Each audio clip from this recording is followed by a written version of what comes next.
Good morning, students. How are you all? Hope you all are safe at home.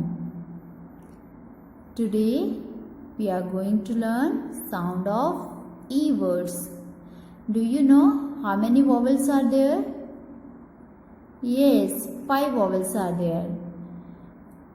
A, E, I, O, U. There are 5 vowels. So, E is vowel. E is vowel. Today we will learn sound of E words. Say and write 3-lettered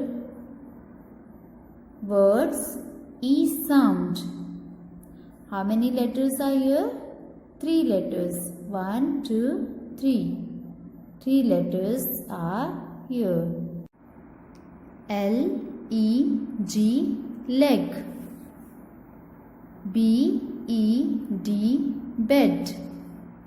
N-E-T, net. P-E-T, pet. J-E-T, jet. W-E-T, wet.